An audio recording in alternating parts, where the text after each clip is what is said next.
The news hit Earth like a lightning bolt. Admiral Patricia Walsh sat in the emergency meeting room deep inside the Global Defense Command Center. Around the table sat the most powerful military leaders on the planet. For months, they had watched, their resources being used to build hospital ships instead of warships. Now they understood why that might have been a mistake. President Jonathan Mitchell's face appeared on the main screen from his office in New York. His usually calm expression was tight with anger. Behind him, advisors moved quickly between rooms, carrying reports and speaking in urgent whispers. "How many of our people are missing?" the president asked. Admiral Walsh looked down at her tablet. The numbers made her sick to her stomach. 1,500 medical personnel confirmed, captured, or killed. That includes 12 complete hospital ship crews. We also lost over 3,000 alien patients who were under our protection. General Curtis Bradley leaned forward in his chair. He was in charge of Special Operations Command and had been arguing for stronger military escorts for the medical ships since the program began. "Sir, we have intelligence about what's happening to our people." The general pressed a button and the wall screen changed to show grainy surveillance footage. The room went silent as they watched Dr. Benjamin Wright being dragged into a laboratory by Korthak guards. His face was bruised, and his medical uniform was torn and bloody. Our reconnaissance teams managed to plant monitoring devices near several Korthak facilities, General Bradley continued. "What we're seeing is worse than we imagined. They're forcing our doctors to develop biological weapons. They're using our nurses to assist in torture sessions. They're making our medical knowledge into tools for causing pain instead of healing it." The footage switched to show Dr. Rachel Kim working on what appeared to be a disease sample, while Korthak scientists watched her every move. Her hands shook as she worked, and tears ran down her face. It was clear she was being forced to do something that went against everything she believed in. Admiral Walsh felt anger burning in her chest like acid. These people volunteered to save lives. They went into space carrying medicine and hope. And this is what happened to them. President Mitchell's voice cut through the silence. "What did the Galactic Coalition say when we asked for help?" Admiral Walsh's jaw tightened. "They offered their sympathy, sir. They said they were very sorry about what happened. But they voted against taking any military action. They said they couldn't risk war with the Korthak Empire over a few medical ships." The words hung in the air like poison. Everyone in the room understood what that meant. Earth was alone. The aliens they had been helping for months had abandoned them when help was needed in return. General Bradley stood up and walked to another display screen. "Sir, there's something else you need to see. We've been monitoring Korthak communications, and we've learned what they really think about us." The screen showed a recording of War Commander Grixtal speaking to his officers. His reptilian voice was translated into English by computer systems. "These humans are the perfect slaves. They are intelligent enough to be useful but too weak to resist. Their medical knowledge will make us the most powerful empire in the galaxy. Soon we will hunt down every one of their healing ships."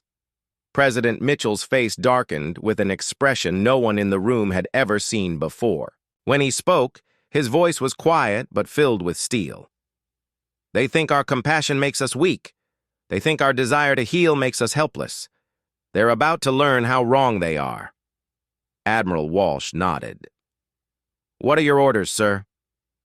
"Activate. Protocol 7. Recall every non-essential civilian ship immediately. Begin full military mobilization. And send a message to every human medical ship still in space. Tell them they have new orders." Protocol 7 was a classified directive that had been written but never used. It transformed Earth's space presence from a peaceful exploration force into something much more dangerous. Hidden shipyards that had been building hospital ships suddenly switched to producing vessels of a very different kind. Captain Helen Carter had been commanding the hospital ship Renewal when she received the recall order. She was a former military officer who had joined the medical service because she believed healing was more important than fighting. Now she found herself reporting to Admiral Walsh for a very different kind of assignment. "Captain Carter," "Admiral," Walsh said as Helen entered her office. "You're being given command of the first ship in our new Vengeance class. Your medical background makes you perfect for this mission." Helen looked at the technical specifications Admiral Walsh handed her. The ship looked like a hospital vessel from the outside, but the internal systems were something entirely different. "Ma'am, these weapons systems, I've never seen anything like them." "They're based on medical technology," Admiral Walsh explained. "The same knowledge we use to heal can be used to neutralize threats very precisely. Your crew will include Dr. Peter Hamilton as Chief Medical Officer and Weapons Specialist, and Commander Nathan Price as your Tactical Officer." Dr. Hamilton had volunteered for the mission after learning that his brother had been aboard the captured ship Mercy's Hand.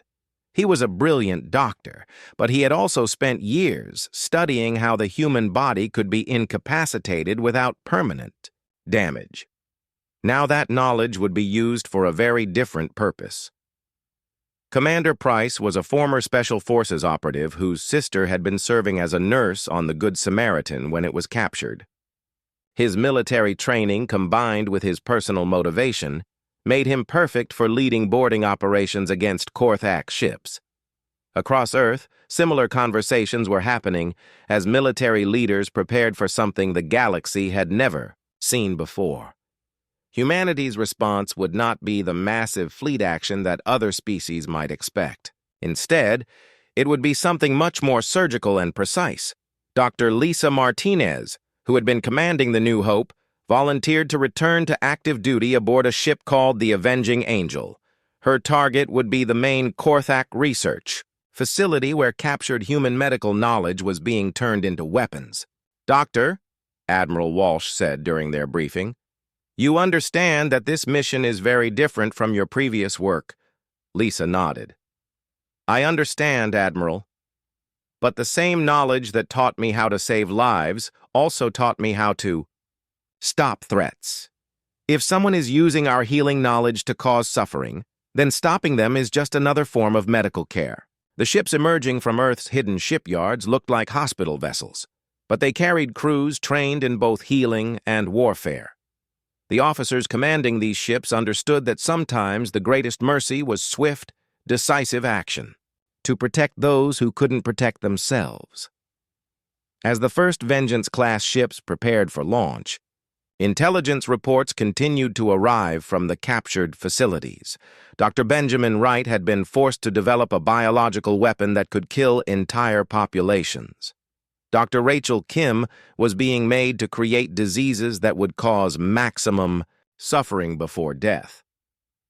Dr. Maria Santos was working on ways to make torture more effective by keeping victims conscious longer. Admiral Walsh stood in the command center watching the launch preparations. President Mitchell appeared on the communication screen one final time before the ships departed. "Admiral, the galaxy is about to learn something about humanity that we've kept hidden until now," the president said. "We prefer to heal, but we understand death just as well as we understand life.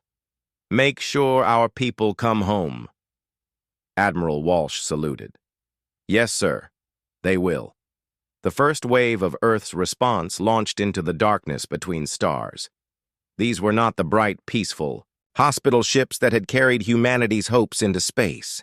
These were something much darker and more dangerous. They carried the same crews who had volunteered to save lives, but now those crews had a different mission. War Commander Grixtal and his empire were about to discover that humanity's angels of mercy and angels of death were often the same people. The choice of which face they showed depended entirely on how they and those under their protection were treated. The sleeping giant had awakened, and it was very, very angry. 6 months had passed since humanity began sending medical ships across the galaxy. The alien races were starting to notice what humans were doing. Some thought it was wonderful. Others thought it was strange. But one group saw it as an opportunity.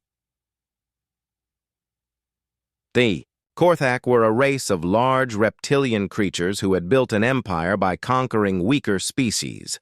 They had sharp teeth, thick scales and claws that could tear through metal. For hundreds of years, they had traveled from planet to planet, taking what they wanted and enslaving anyone who survived their attacks. War Commander Grixtal stood in the command center of his flagship, watching video reports about human medical missions. His yellow eyes gleamed with hunger as he saw images of defenseless hospital ships treating alien wounded. To him, humans looked like perfect prey. "These Earth creatures are soft," Grixtal said to his officers. "They carry no weapons. They refuse to fight. They even heal their enemies. Such weakness disgusts me." Sub-Commander Vexcar, his second-in-command, nodded eagerly. "Their medical technology is very advanced, War Commander. If we capture their ships and their doctors, we could learn their secrets. Think of what we could do with that knowledge."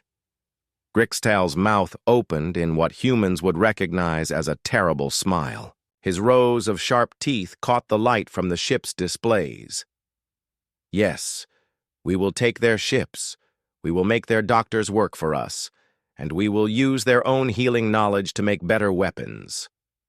The Korthak had been watching human hospital ships for weeks, studying their patterns and weaknesses. The humans always responded to distress calls. They always came to help, no matter how dangerous the situation seemed.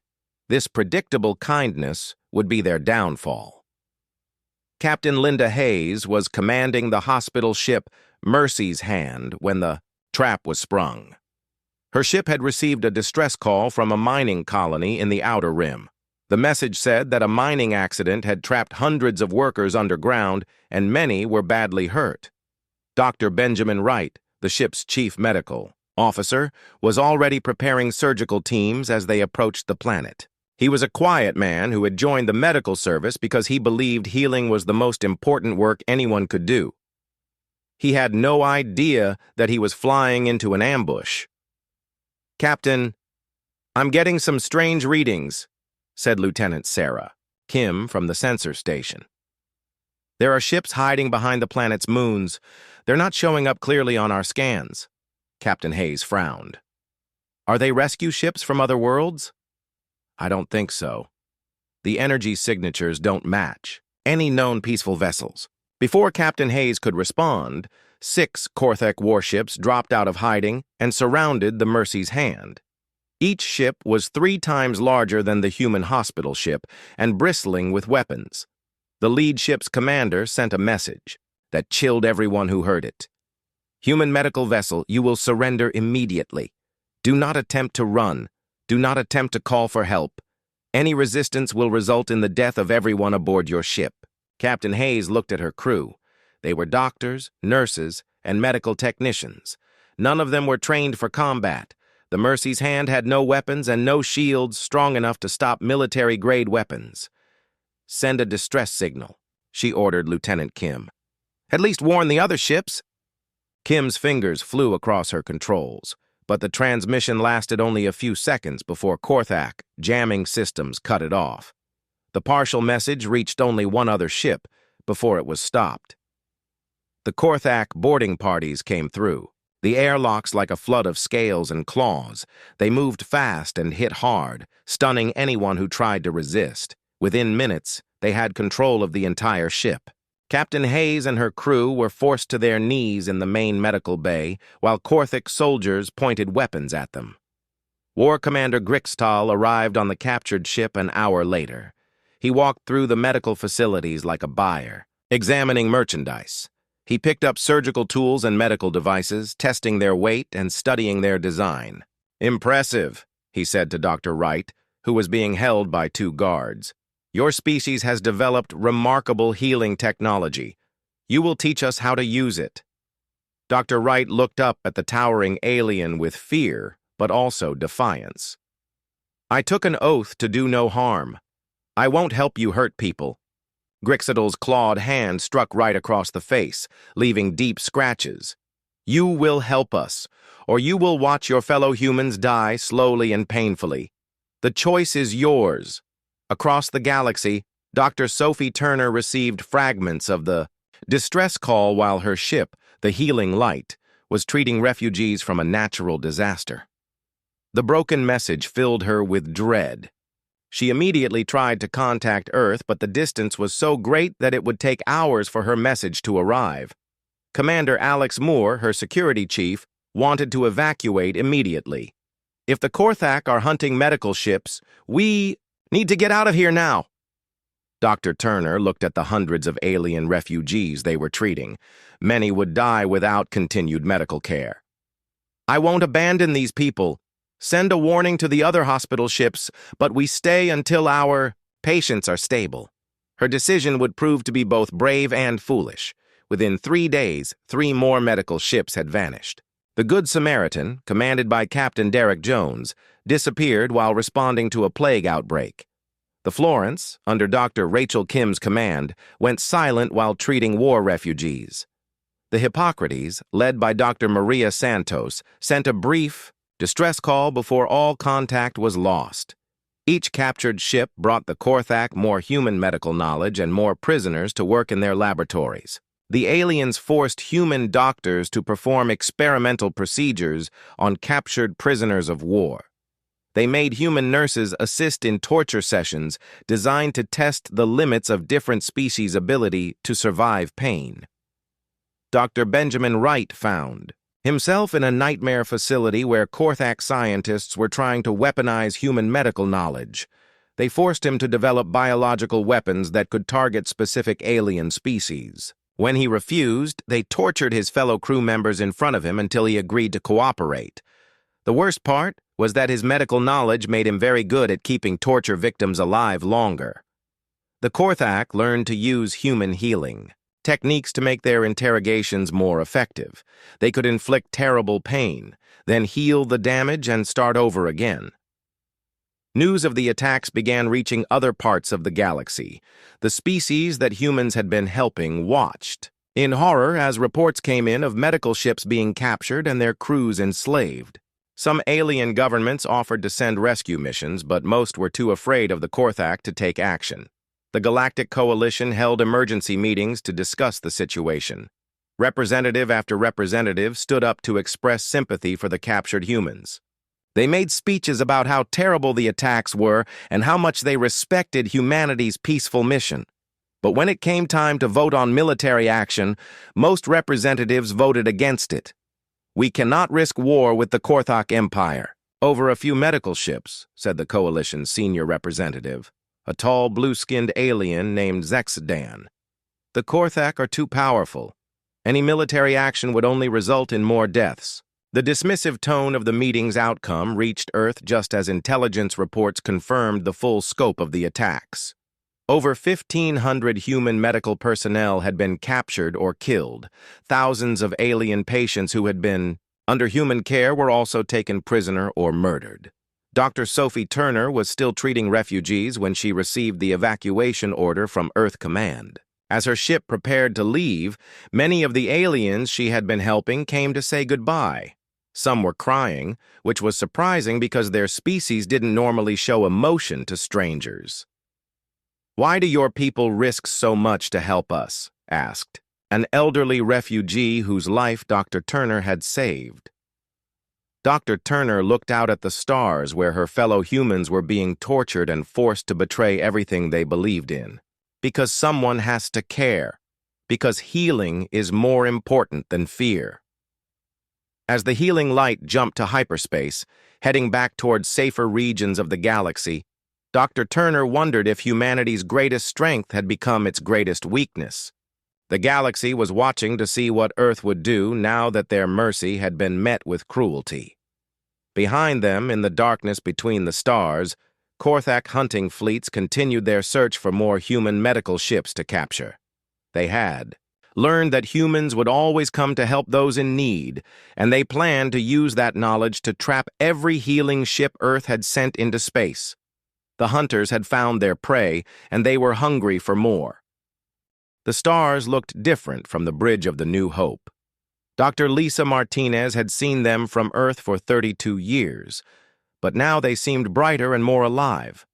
3 months ago, humanity had made first contact with alien races from across the galaxy.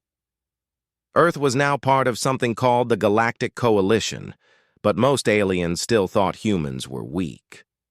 Lisa pressed her hand against the cool metal of the ship's wall. The New Hope was one of 12 hospital ships that Earth had sent into space.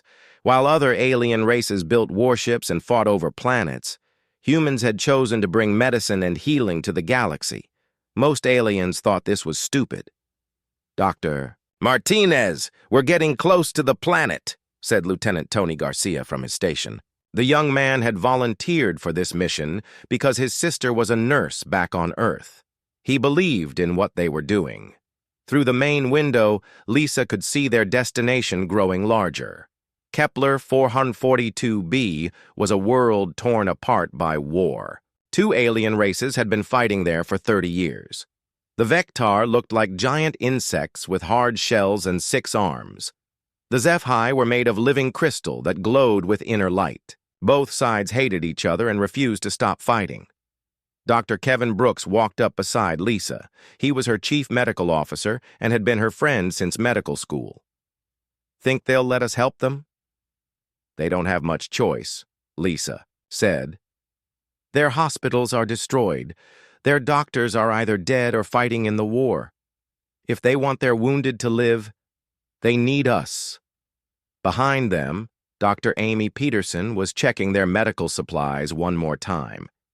She was the best trauma surgeon Lisa had ever worked with. Dr. Peterson could save people that other doctors would give up on. She had insisted on coming on this mission because she said the galaxy needed to see what human medicine could do. Commander Jake Sullivan stood near the weapons console, which was empty because the New Hope carried no weapons at all. He was in charge of keeping the ship and crew safe, but he had to do it without guns or missiles. Sullivan had been against this idea at first, but Lisa had convinced him that sometimes being defenseless was the strongest position of all. "Both alien armies are sending us messages," Lieutenant Garcia reported. "The Vectar say we can't land in HFY territory. The HFY say we can't land in Vectar territory. They both think we're spies for the other side." Lisa sat down in the captain's chair. "Send the same message to both of them. Tell them we're doctors, not soldiers. We'll treat anyone who's hurt, no matter which side they're on. We don't care about their war. We only care about saving lives." The New Hope entered the planet's atmosphere. Lisa could see the damage from space. Cities were burning. Weapon blasts lit up the night side of the planet like deadly fireworks. Forests had been cut down to build fortifications. Rivers had been poisoned by chemical weapons. This world was dying from war. Lisa ordered the ship to land in a valley between the 2 main battle lines. It was dangerous because both armies might shoot at them, but it was the only way to help both sides equally. The ship touched down gently, and immediately the crew began setting up their field hospitals. Within 2 hours, they had 3 medical buildings ready. Each one could treat 50 patients at once and had operating rooms with the best equipment Earth could make. Dr. Peterson tested all the machines twice to make sure everything worked perfectly. The first patients arrived before sunset.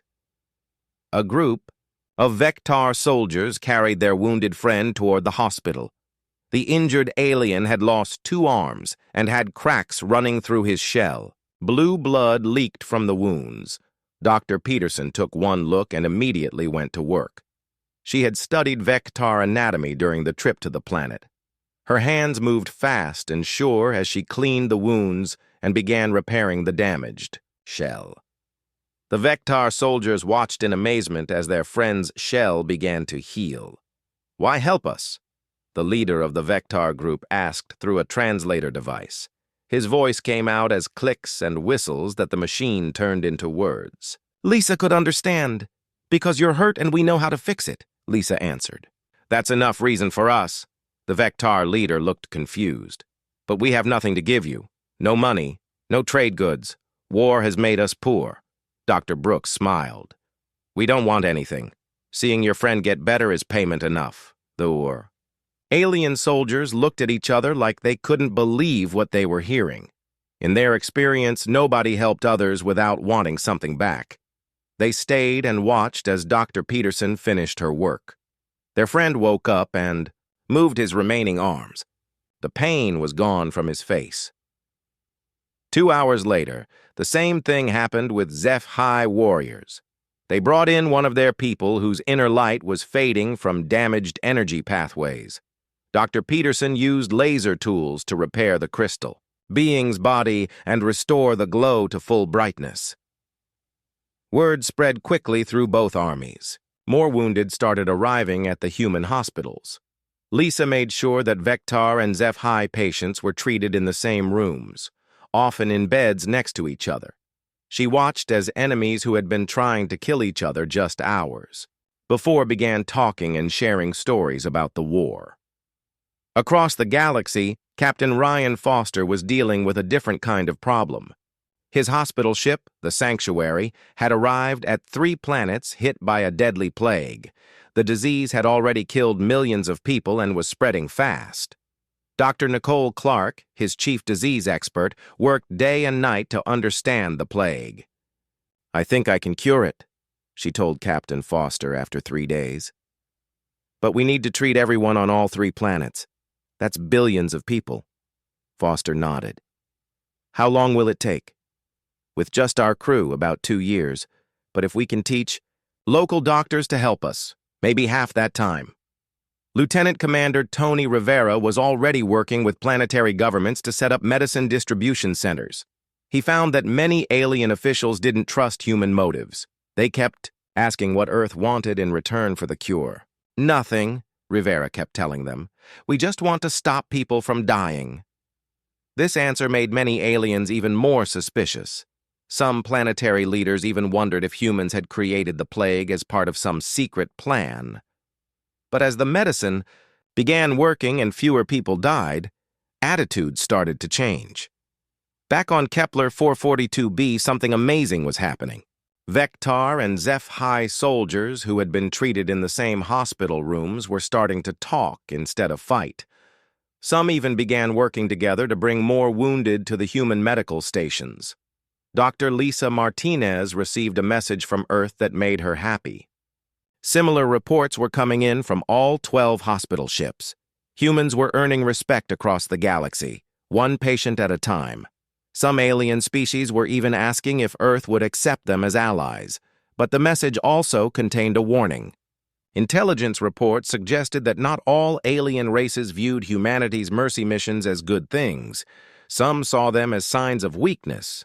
A dangerous species called the Korthak had been watching human activities with great interest. Lisa shared this information with her senior staff. "Command thinks some aliens might try to attack our peaceful missions," she told them. "Commander." Sullivan frowned. "We have no weapons. If someone attacks us, we can't fight back." "That's a risk we knew we were taking," Dr. Brooks said. "But look at what we've done in just a few weeks. We've saved hundreds of lives and maybe helped end a war that's been going on for 30 years. Dr. Peterson nodded. "The galaxy is watching us. Every life we save, every enemy we turn into a friend, shows that there's a better way than fighting." Lisa looked down at the alien patients sleeping peacefully in the hospital beds. Tomorrow would bring more wounded, more chances to heal, and more opportunities to show the galaxy what humanity stood for. She had no idea that somewhere in the darkness of space, hungry eyes were already watching her ship and planning how to turn humanity's greatest strength into their greatest weakness. The New Hope continued its mission under the alien stars, carrying the hopes of Earth and the promise that healing could be stronger than hate. The journey to the Andromeda Galaxy took 3 months, even with the fastest ships in the Galactic Defense Force. Admiral Jake Morrison commanded the largest fleet ever assembled, 800 warships from 47 different species, all united under the simple promise that innocent people deserved protection. Captain Jenny Torres stood on the bridge of the UES Unity as the fleet dropped out of hyperspace at the edge of Andromeda. What they saw through the viewports made even the battle-hardened veterans fall silent. Entire star systems were dark. Where there should have been planets, there were only empty spaces and debris fields. The Devourers had been thorough in their destruction, leaving nothing but cosmic graveyards behind. "My God," whispered Lieutenant Commander Lisa Chen from her tactical station. "How many worlds did they destroy?" Dr. Elena Santos was monitoring the long-range sensors from her science station. "I'm reading the remains of at least 2,000. Planetary systems. Whatever these devourers are, they don't just conquer civilizations, they completely erase them." Morrison's jaw was tight with anger as he studied the tactical display. He had seen the aftermath of Korthak attacks, but this was something else entirely. The Korthak had been conquerors who wanted slaves and resources. These devourers seemed to consume everything they touched. "Communications. Try to locate the source of that distress signal," Morrison ordered. "If there are survivors out there, we need to find them before the devourers do." The signal led them deeper into the galaxy, past dead star systems and silent worlds. Finally, they found what they were looking for: a small cluster of planets, hidden in a nebula that seemed to interfere with sensors. The surviving species called themselves the Andromedans, but they were actually a coalition of 12 different races that had banded together for mutual protection. Their leader was a tall, silver-skinned being named Prime Chancellor Zeris Kai. "You came," Zeris Kai said, when Morrison met with the alien leaders.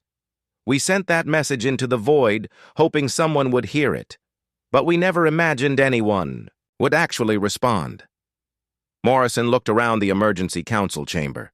The alien leaders all had the same haunted look he had seen in the eyes of Korthak survivors. These beings had watched their entire galaxy die around them. "Chancellor, we came because someone asked for help," Morrison said simply. "That's what we do. Now tell us about these devourers." Zeris Kai activated a holographic display that showed the progression of destruction across Andromeda. "They appeared 3 years ago from outside our galaxy. We don't know where they came from originally, but they move like a plague, consuming everything in their path." The tactical data was horrifying. The Devourers didn't fight in the traditional sense. They sent out massive swarms of biomechanical ships that surrounded star systems, then somehow drained all the energy from planets, stars, and everything else until nothing remained but empty space. Captain Alex Rodriguez, now commanding the heavy cruiser UES Retribution, studied the enemy data with growing concern. "These aren't ships in any sense we understand. They're more like living organisms that happen to travel through space." Dr. Santos had been analyzing the biological samples the Andromedans had managed to collect. "Captain Rodriguez is right. These devourers appear to be a hybrid of organic tissue and advanced technology. They don't just destroy matter, they convert it into energy and somehow store it." Colonel Ryan Murphy, leading the ground forces, had a more direct concern. "Can we kill them?" Santos looked up from her microscope. "Unknown, Colonel. Our weapons might work, but we'd need to get close enough to test them. And based on these reports, nothing gets close to a devourer swarm and survives. The War Council that followed was unlike any humanity had ever held. They were planning to fight an enemy they didn't understand, using tactics that had never been tested in a galaxy far from any possible reinforcement." Admiral Susan Blake joined the meeting via long-range communication from Earth. Her weathered face showed the strain of commanding a war that now spanned 2 galaxies. "Admiral Morrison," Blake said, "Earth Command has authorized you to use any means necessary to stop this threat. If the Devourers finish consuming Andromeda, they might set their sights on our galaxy next." Morrison nodded grimly. "Understood. Admiral, we'll stop them here." But stopping the Devourers proved easier said than done. The first engagement came when a scout patrol led by Captain Danny Clark encountered a small Devourer swarm near the edge of Andromedan space. Clark's stealth ship, the UES Shadow, managed to get close enough to observe the aliens in action. What he saw defied everything humanity thought they knew about warfare. The Devourer ships moved like schools of fish, flowing around obstacles and reacting to threats as if they shared a single mind. When Clark's patrol opened fire, the enemy vessels didn't return fire in the traditional sense. Instead, they released clouds of energy that seemed to feed on the human weapons' power. "All ships, cease fire," Clark ordered as he watched his missiles simply vanish into the energy clouds. "Our weapons are making them stronger." The patrol barely escaped, and their report sent shockwaves through the fleet. Humanity's greatest advantage had always been their superior firepower. Against an enemy that fed on energy, that advantage became a liability. Dr. Santos worked around the clock with Andromedan scientists to find a solution. The breakthrough came from an unexpected source. Elder Kess Moore, the Zeridian who had become one of humanity's closest allies. "Dr. Santos," the old alien said in his musical voice, "what if the answer is not more energy but less energy?" Santos looked up from her research with sudden understanding. "You mean kinetic weapons? Physical projectiles instead of energy beams?" It was such a simple idea that it was almost embarrassing. Humanity had been using energy weapons for so long that they had forgotten the devastating effectiveness of simple bullets and missiles. The retrofitting took 2 weeks. Human engineers worked with alien technicians to replace energy weapons with kinetic ones, railguns that fired solid metal slugs, missile warheads filled with explosive chemicals instead of energy charges, even simple projectile weapons like the kind humanity had used for centuries on Earth. The second engagement came when a large devourer swarm attacked the Andromedan home system. This time, the Galactic Defense Force was ready. Captain Torres led the attack in the Unity, her mixed-species crew working with perfect coordination. When the devourer ships released their energy clouds, the human kinetic weapons punched right through them. "Target the largest ships first," Torres ordered. "Let's see how they handle old-fashioned tungsten slugs." The battle turned into a massacre, but this time it was the devourers who were dying. Their biomechanical hulls, so effective against energy weapons, crumpled like paper under the impact of solid projectiles traveling at significant fractions of light speed. Colonel Murphy led the first ground assault on a damaged devourer ship. His Marines used projectile weapons and explosive charges to fight their way through corridors that seemed to pulse with alien life. "It's like fighting inside a living creature," Murphy reported over the radio. "The walls are trying to heal themselves, and I swear the floor is moving under our feet." But human determination proved stronger than alien regeneration. Murphy's team reached the ship's central core and planted enough explosives to destroy the entire vessel. The explosion sent shock waves through the rest of the devourer swarm, causing them to retreat for the first time in their invasion of Andromeda. Prime Chancellor Zaris Kai watched the battle from the command center, his silver features showing amazement. "In 3 years of fighting, we never managed to destroy a single devourer ship.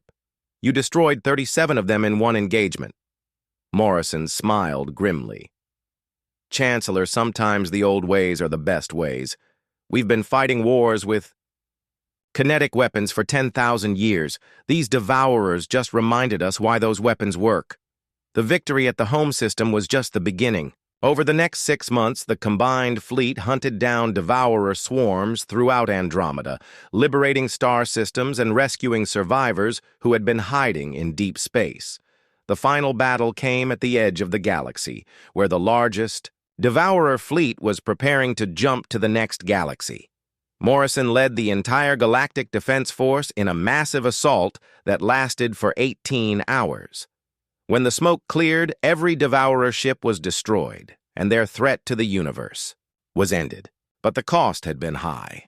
Humanity and their allies had lost nearly 200 ships and thousands of lives. As the fleet prepared to return to their home galaxy, Dr. Santos made a disturbing discovery. The devourers had been running from something, even worse. Deep in their biomechanical memory cores, she found references to an enemy that had driven them from their original galaxy. "Admiral Morrison," she reported, "I don't think the devourers were the real threat. I think they were refugees, just like the species they were destroying." Morrison looked out at the stars of Andromeda, now safe but forever changed. "Doctor, Are you saying there's something out there that's worse than what we just fought? Santos nodded grimly. Much worse. And if the Devourers were fleeing from it, it might be coming this way. As the Galactic Defense Force began the long journey home, they carried with them the knowledge that the universe was far more dangerous than the human fleet dropped out of hyperspace at the edge of the Zeridian system like a pack of hungry wolves. Captain Alex Rodriguez stood on the bridge of the UES Vengeance and watched the tactical display light up with enemy contacts. What he saw made his blood boil. 47 Korthak warships hung in orbit around Zeridia Prime. They were firing down at the planet in slow, steady pulses. Each shot destroyed another city, another million lives. Rodriguez could see the fires burning on the planet's surface even from this distance. "Sir," Lieutenant Commander Lisa Chen called from her tactical station, "I count 47 enemy vessels. They're massive, sir. Each one is twice the size of our heaviest cruiser." Rodriguez nodded grimly. The Korthak ships looked like giant metal spears floating in space. They were dark gray and covered with weapon ports. These were ships built for one purpose: destroying other ships and bombarding planets. "They haven't noticed us yet," Chen reported. "They're too busy killing civilians." The captain's voice was cold as winter. "Signal the fleet. Attack formation Delta. No warnings, no negotiations. We're going in hot." Across the human fleet, 200 warships spread out into attack formation. The crews had been planning this moment for 6 days during the journey from Earth. Every captain knew their job. Every gunner had their targets selected. Every Marine was ready for battle. The Korthak finally noticed the human ships when the first missiles started hitting their hulls. Admiral Gorth Eck, commanding the Korthak fleet, stared at his displays in confusion. These new ships were smaller than his vessels, but they moved with deadly precision. They attacked like a school of sharks, hitting from multiple directions at once. "Where did they come from?" Gorth Eck demanded. "What species dares to interfere with the Empire?" His tactical officer was frantically working at his console. "Unknown, sir. They use technology we've never seen before. Their weapons are crude but effective. And, sir, they're not trying to disable our ships. They're trying to destroy them completely." Human fleet tore into the Korthak formation like a buzzsaw. Rodriguez watched with satisfaction as his ships worked together with perfect coordination. Every human captain had spent years training for fleet combat. They knew how to fight as one unit while thinking as individual predators. "Target their bombardment ships first," Rodriguez ordered. "Anyone firing at the planet dies immediately." The UES Vengeance led the charge, its railguns hammering the nearest Korthak vessel. The alien ship's shields flared and died under the constant barrage. Then the Vengeance's missiles found their mark, and the enemy warship exploded in a ball of fire. Lieutenant Commander Chen was coordinating the attack patterns from her station. She had grown up playing strategy games and studying military history. Now she was putting that knowledge to work against real enemies. "Enemy formation is breaking apart, sir," she reported. "They're not used to opponents who attack this aggressively. 3 of their ships are trying to retreat." "Negative," Rodriguez said firmly. "No one leaves this system until every Zeridian is safe. Light them up." The human ships pursued the fleeing Korthak vessels with ruthless efficiency. The aliens had expected either no response to their genocide or perhaps some diplomatic protest. They had never faced opponents who treated rescue operations as total war. On the planet below, the surviving Zeridians watched in amazement from their hiding places. The graceful aliens had never seen anything like this space battle. Their own military doctrine emphasized defensive positions and minimal casualties. These newcomers fought like they enjoyed it.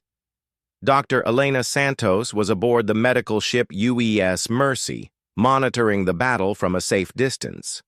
As the fleet's xenobiologist, her job was to make first contact with the Zeridians once the fighting ended. She watched the tactical display and tried to understand what they were seeing.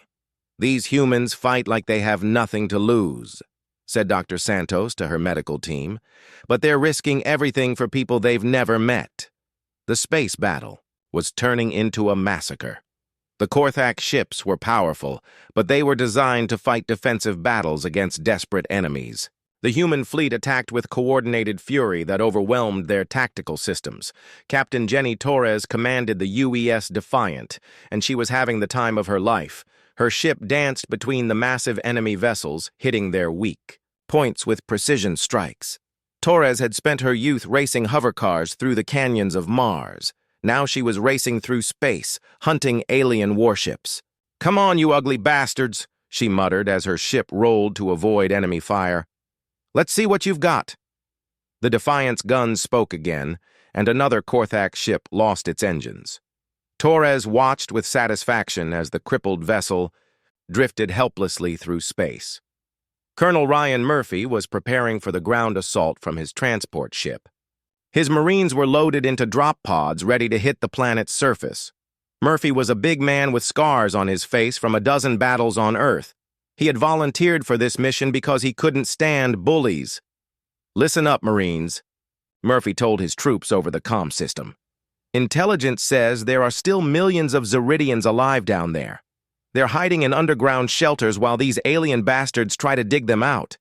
Our job is to stop that from happening." The Marines checked their weapons and equipment one final time. They were going into combat against an unknown enemy on an alien world. But they had trained for this their entire careers. Earth's military had spent centuries learning how to fight in every possible environment. "Remember?" Murphy continued. "The Zeridians are tall, thin, and peaceful. They look like walking crystals. Do not shoot the good guys. Anyone wearing Korthak armor gets a bullet in the face." The space battle was almost over. The human fleet had destroyed 32 Korthak ships and captured the rest.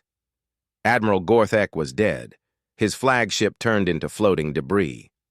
The few surviving Korthak vessels had surrendered after realizing they were facing an opponent they couldn't defeat. Rodriguez opened a communication channel to the planet below. "This is Captain Alex Rodriguez of the United Earth Fleet. We received your distress call. We're here to help. Any Zeridians receiving this message, please respond." For a long moment, there was only silence. Then a weak signal came from the planet's surface. "This is Council Speaker Niravel of the Zeridian Republic. We are alive. We are hiding. Are you real?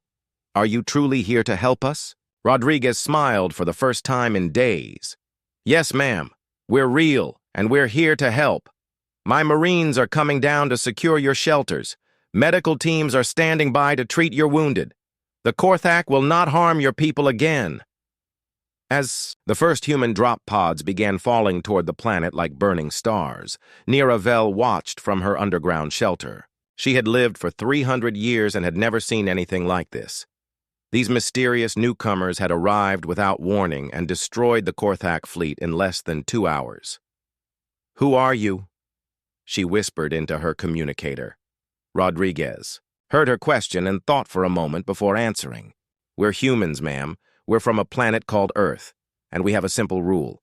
When someone asks for help, we help them, no matter what it costs us."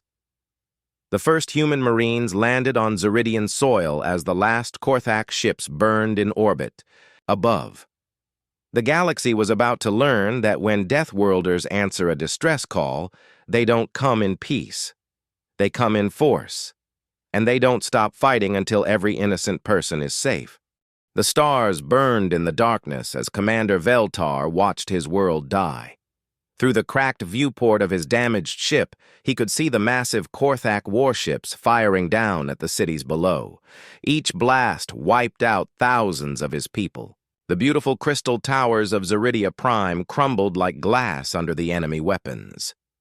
Veltar's hands shook as he worked at his control panel. His ship was dying just like everything else, but he had one chance left. The long-range communication system still worked. Maybe someone out there would hear his message. Maybe someone would care enough to help. The Korthak had been attacking for 3 days now. They came without warning, without demands, without mercy. They just started killing. The Zeridian defense fleet lasted only 6 hours against the invaders. Now Veltar was one of the last survivors floating in space, watching his civilization burn. He activated the transmitter and began to speak. His voice was calm even though his heart was breaking. "This is Commander Veltar of the Zeridian Republic. Any civilization receiving this transmission, please help us. We are dying. The Korthak Empire is destroying our worlds. They are killing everyone. Men, women, children. They show no mercy." The ship shuddered as another explosion rocked it. Warning lights flashed red all around him. He did not have much time left. "Our coordinates are included in this message. We have 17 worlds. Had 17 worlds. Now only 3 remain. Soon there will be none. Please, if anyone receives this message, remember us. Remember that we tried to live in peace." The transmission ended just as Korthak fighters found his ship. Veltar closed his eyes and thought of his family. They were gone now, turned to ash 3 days ago. At least his message was traveling through space at the speed of light. Maybe somewhere someone would hear it. Far across the galaxy, Captain Jake Morrison sat in the command chair of the UES Liberty. It was supposed to be a quiet patrol mission along the outer edge of human space. Earth had only discovered faster-than-light travel 5 years ago, and humanity was still learning about the galaxy around them. The communication officer, Lieutenant Sam Brooks, looked up from his station with confusion on his face. "Captain, I'm picking up something strange. It's an alien transmission, but it has some kind of universal translator attached to it." Morrison straightened in his chair. In 5 years of space travel, humans had only met 3 alien species, and all of them had been peaceful traders. "Put it through, Lieutenant." The bridge fell silent as Veltar's message played. The universal translator worked perfectly, turning the alien words into clear English. By the time the message ended, every person on the bridge was staring at their Captain. "Sir," Brooks said quietly, "the message includes coordinates.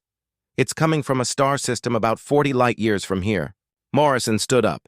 His jaw was tight with anger. Someone was committing genocide, and they had just asked for help.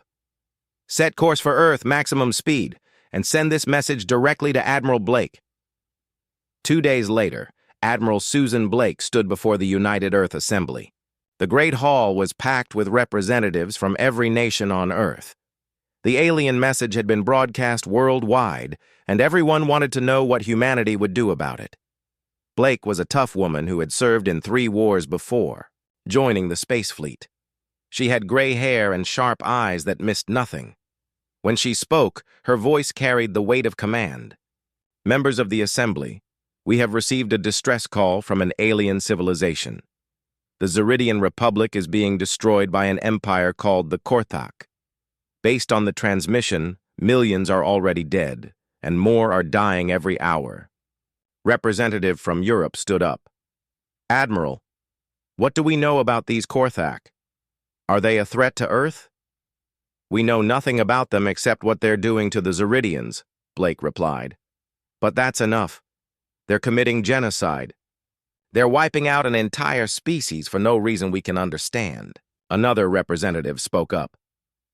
"Have other alien civilizations responded to this distress call?" Blake's expression grew darker. "Yes. The Galactic Council sent a message to all species warning against military intervention. They recommend diplomatic solutions and peaceful negotiations." The hall erupted in angry voices. Representatives shouted questions and demands. Blake raised her hand for silence. "The Council's message was very clear," she continued. "They believe the Korthak are too dangerous to fight. They think any species that tries to help the Zeridians will only make things worse. They want everyone to stay away and let the Zeridians die in peace." President Martinez, the leader of the Earth government, leaned forward in his chair. "Admiral, what is your recommendation?" Blake looked around the Great Hall. She saw the faces of humanity's leaders, people who had fought wars, survived disasters, and built a civilization that reached for the stars. She knew what her answer would be. Mr. President, members of the Assembly, the Zeridians asked for help. They're dying, and we have the power to save them. The Galactic Council wants us to abandon them because it's safer for us, but that's not who we are. She paused and looked directly at the President. I recommend we send the largest war fleet in human history to the Zeridian system. Not to negotiate, not to talk, to fight. To destroy every Korthak ship we find and drive them away from innocent people. The hall was silent for a long moment. Then President Martinez stood up. Admiral, how quickly can you assemble this fleet? The fleet is already assembled, sir. I took the liberty of calling up every available ship while we were traveling to Earth. Captain Alex Rodriguez is waiting with 200 warships at Luna Station. All they need is your order to depart. The President looked around the hall at the representatives of humanity. All in favor of authorizing military action to defend the Zeridian Republic? Nearly every hand in the hall shot up. The few who voted, no, looked ashamed of themselves. The motion passes, Martinez declared. Admiral Blake, you are authorized to use any and all force necessary to protect the Zeridians. Show these Korthak what happens when they attack innocent people. Blake saluted sharply. Yes, sir. We'll make them regret they ever heard of Earth. As Blake left the hall, she thought about the alien commander who had sent that desperate message. She hoped he was still alive to see what happened when Deathworlders answered a call for help. The Korthak thought they were destroying a helpless species. They were about to learn they had made the biggest mistake in galactic history, the human. Fleet was already moving toward the jump point. Soon, the Zeridian system would see something new in its skies. Not conquerors or diplomats, but protectors. And the Korthak Empire was about to discover why humans had spent 10,000 years learning how to kill each other efficiently. War was coming to the stars, and humanity was bringing it.